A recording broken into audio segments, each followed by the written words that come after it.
Imagine you see a friend you haven't seen in a few months. They ask if you can catch up.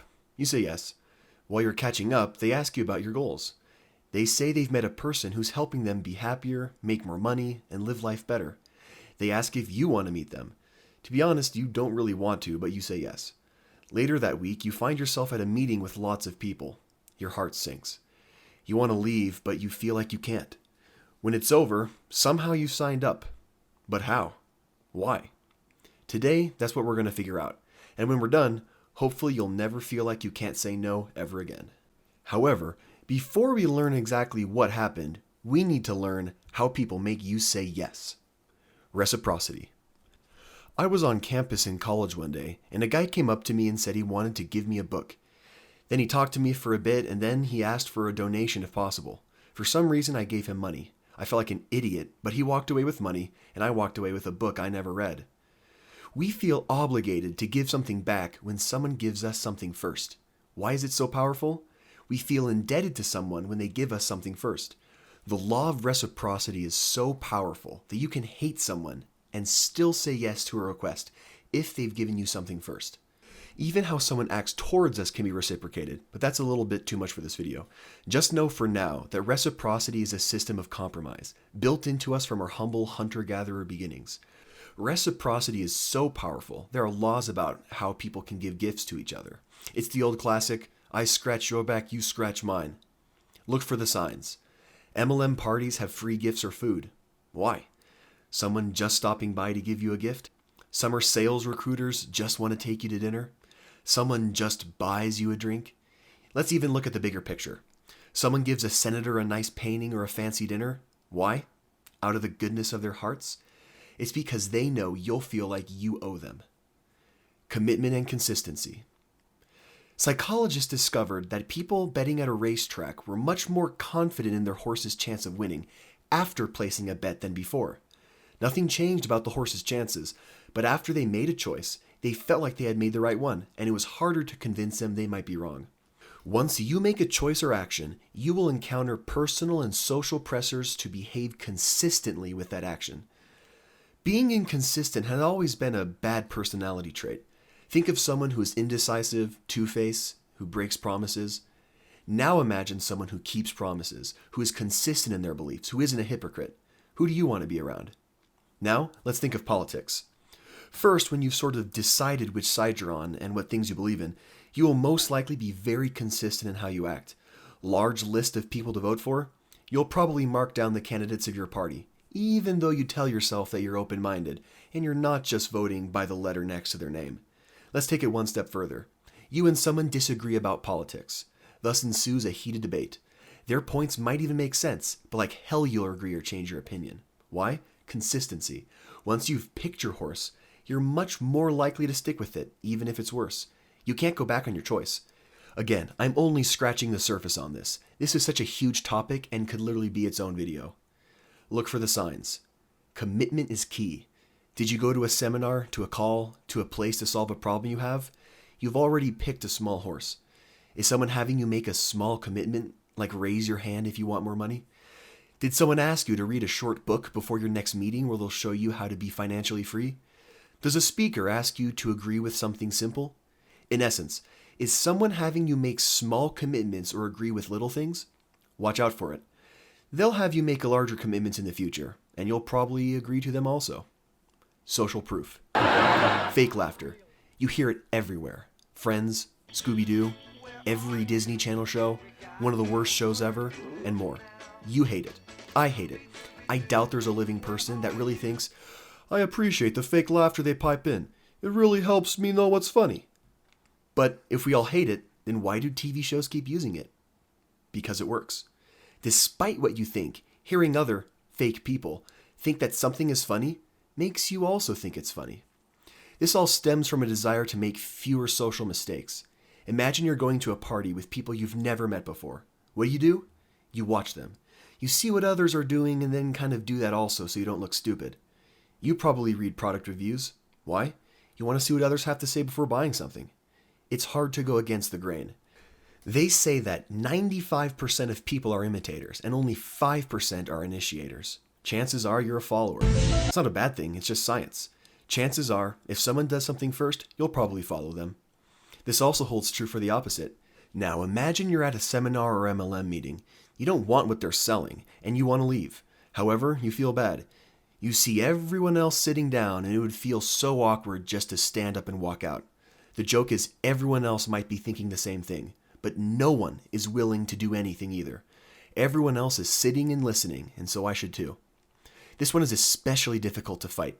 It is hard to be the one to make a decision. You might just have to be okay with feeling embarrassed and have everyone look at you. Look for the signs. Are there only 5-star reviews, or tons of views that read suspiciously the same? Do they bring people on stage to share success stories? Do they use buzzwords like fastest growing, best selling, voted best, whatever? Do people just come forward or stand up and buy their product, donate, do anything? Do they all have you all do something as a group? Be careful, because the herd might just make you do something you don't want to. Liking. You've definitely experienced this weapon before, with attractive people. Yes, it's been proven scientifically that people like attractive people. They might be an awful person, but those good looks crowd out possible negative effects. But not everyone is good looking. Another way people use liking is being similar to you. You meet someone at a party and they say they're from the same state as you. You already feel a little bond with them. If someone dresses the same way as you, that actually increases how much you like them. Even someone's backstory can get you to like them if it's similar to yours. Why do you think gurus say how much they have lived a hard life and how we're on the financial brink, etc.? It's only to make them seem more similar to you, so you'll say yes at the end. Even something as simple as a compliment can get you to like someone. Someone tells you how nice your shoes are, how cool your tattoo is, how good your hair looks. Even something as simple as saying, "I like you," can have profound effects on what you think of someone else. Look for the signs. Is it a friend? Someone else you like? A good-looking person? A popular celebrity selling something? Do they look to find similarities with you? Hey, I'm from Washington too. I also studied marketing in college. If someone you don't know is trying to find a connection, then they might just be trying to use liking against you. Authority. You sit in front of a machine and a microphone. A man in a white lab coat asks you to say words into the microphone and wait for the person on the other side to repeat them. If they mess up, you are to give them an electric shock with the machine. The man assures you that it's all safe. As you speak the words, the person begins to mess up. You give them stronger shocks as time goes by. The man in the lab coat asks you to ignore the screams and continue. Even though you beg to stop, you keep going, administering shocks until the other person stops talking. You've probably heard this before, the famous Milgram study. We all know that a person in charge has power, but why? We defer to someone who knows more, who seems like they can make the best decisions. We like to give the thinking and responsibility to someone else. Now, we've recently been through a worldwide event that shall not be named, and how many times were figures of authority brought in? Look, I only want you to realize that millions and possibly billions of people's lives were affected by authority figures. Saying yes to an authority figure has never been more prevalent. Scarcity. You hear that the McRib is back. You hate the McRib. It's a pretty terrible excuse for barbecue. Then, you hear that it will be gone next week. Maybe you should try it just one more time. I mean, it is only here for another week. It's the classic fear of missing out. Even if you don't want something, the allure of not being able to have it can often compel you to say yes. Look for the signs. The free course you're watching says it's 90% off today only. The guru says only the first 100 people who sign up will get a special bonus. Or your favorite new game console. They just underestimated the demand, and now they're not going to have any in stock for a while, so you should buy it now. Now that we know some of the weapons that people use, let's go back to our first example and take another look. A friend reaches out to you, liking, and a level of reciprocity. They did something to you, talk, so you innately feel that you should do something back, meet up. Now, they may ask you about your goals and such, commitment and consistency. If you said you want to be successful, and they tell you a way to get success, then you'll feel like you can't say no, because that would be going back on what you said before. Then the large meeting, social proof. A lot of other people sitting there waiting for someone else to do something. They might also have you raise your hand, write things down, make other public commitments. They may give you a free gift. They may say how successful they are, that they're now an authority in the field. And finally, they'll probably put some bogus scarcity. Sign up today or else. First 10 people to sign up get something more. A simple meeting with an old friend can turn into multiple weapons of influence being used against you. No wonder it's so hard to say no. Now, how do we do it?